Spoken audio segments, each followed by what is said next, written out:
जय श्री राम दोस्तों। आज सवेरे छत पर घूमने के बाद आ जाता हूँ नीचे और घड़े में से 2 गिलास पानी के पी लेता हूँ। पानी पीते ही मैडम जी बोलती हैं कि मेरा टाइम हो गया, मुझे कुरुक्षेत्र जाना है, जल्दी छोड़ के आओ मुझे स्टेशन पे। आज मैडम जी अग्रवाल हॉस्पिटल कुरुक्षेत्र में अपने शुगर का टेस्ट करवाने के लिए जा रही थी।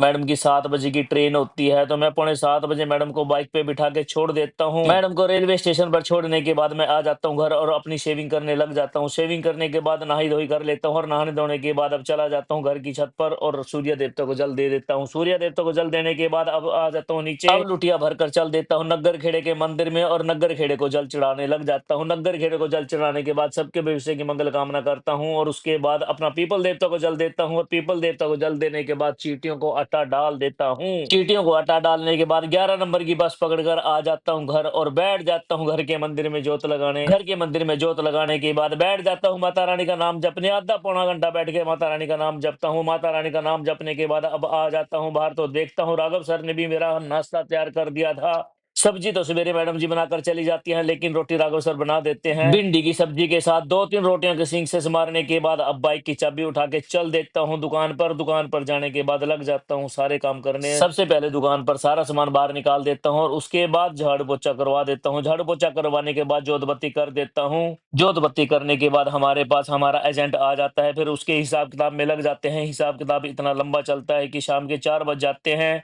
4 बजे के बाद हमारे एजेंट जो आए होते हैं वो भी चले जाते हैं। फिर मैं राघव सर को बोलता हूँ कि घर जाके चाय बना के लेके आए। राघव सर 2 कप चाय बना ले आते हैं। चाय बनाने के बाद अब चाय का एंजॉय लेता हूँ। इसी के बीच में मैडम जी का फोन आ जाता है कि स्टेशन पर लेने के लिए आ जाओ। अब बाइक की चाबी उठा लेता हूँ और चल देता हूँ रेलवे स्टेशन की ओर। थोड़ी देर के बाद मैडम जी भी आ जाती हैं। फिर मैडम को बिठा कर ले चलता हूँ घर। घर मैडम को छोड़ने के बाद अब मैं चला जाता हूँ सीधा दुकान। मेरे दुकान पर जाते ही राघव सर बोलते हैं कि मास्टर मेरे को घर जाना है। मैं बोल देता हूँ कि आप चले जाओ, क्या काम करना है। बोलते हैं मेरे को थोड़ा काम है घर पर। 1-1.5 घंटे के बाद मैडम जी दुकान पर आ जाती हैं और हाथ में कल वाला चॉपर लेके आई होती हैं। बोलती हैं कि ये चॉपर मेरे को वापसी करना है, मेरे को पसंद नहीं आ रहा है। मैडम को बोलता हूँ कि हम तो यहाँ दुकान पर अकेले हैं, यहाँ कौन बैठेगा। तो बोलती हैं कि चिराग सर मेरे पीछे पीछे आ रहे हैं। थोड़ी देर के बाद चिराग सर आ जाते हैं। फिर मैं बाइक की चाबी उठा के चल देता हूँ। सबसे पहले मैडम जी मंदिर में चली जाती है। मंदिर में जाने के बाद हनुमान जी को मत्था टेकते हैं और हनुमान जी के मत्था टेकने के बाद अब मैं सीधा दुकान पर चल देता हूँ जहां से कल मैंने ये चॉपर बोर्ड लिया था। दुकान पर वही भाई मिल जाता है जिसने कल हमें ये चॉपर बोर्ड दिया था। वो चॉपर बोर्ड हम वापसी दे देते हैं। इसके बाद भाई हमें एक चॉपर बोर्ड और दिखाता है, लेकिन मैडम को ये भी पसंद नहीं आता, ये बहुत छोटा होता है। अब भाई एक बड़ा वाला चॉपर बोर्ड निकाल के लेके आता है जो मैडम जी को पसंद आ जाता है।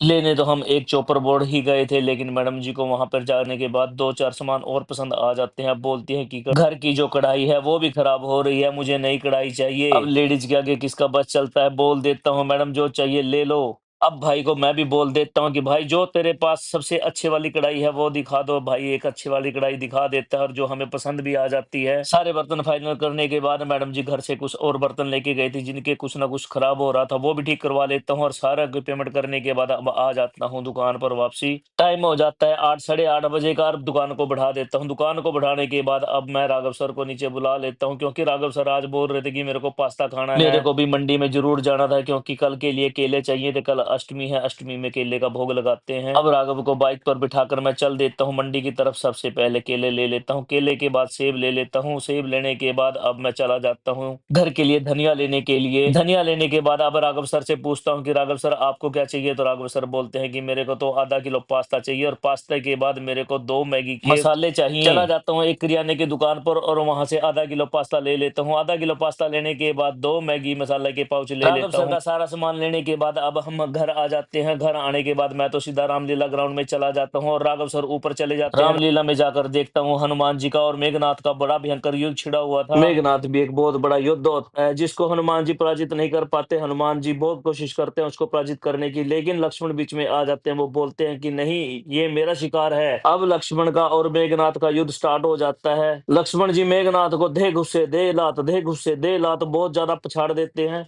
परंतु आप लोगों को भी पता है कि मेघनाथ भी कोई छोटा मोटा आम आदमी नहीं था, वो भी बहुत भयंकर राक्षस था। अब आगे की रामलीला आप खुद ही देख लो कैसे पानीपत में यह गूंगी रामलीला होती है।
अब रामलीला में लक्ष्मण के मूर्छित होने के बाद मैं आ जाता हूँ घर वापसी और तो देखता हूँ राघव सर लगे थे पास्ता बनाने में। राघव सर एक नंबर का पास्ता बनाते हैं। जब तक राघव सर अपना पास्ता रेडी करते हैं तब तक मैं भी बाथरूम में चला जाता हूँ और नहाई धोई कर देता हूँ। नहाने धोने के बाद आ जाता हूँ वापसी, तो इतने में पास्ता रेडी हो जाता है। अब बैठ जाते हैं, राघव सर के पास्ते का एंजॉय लेते हैं। इसी के साथ आज का व्लॉग यहीं समाप्त करता हूँ। सारे बहन भाइयों की मंगल कामना के साथ सुनील भाई की आप सबको राम राम।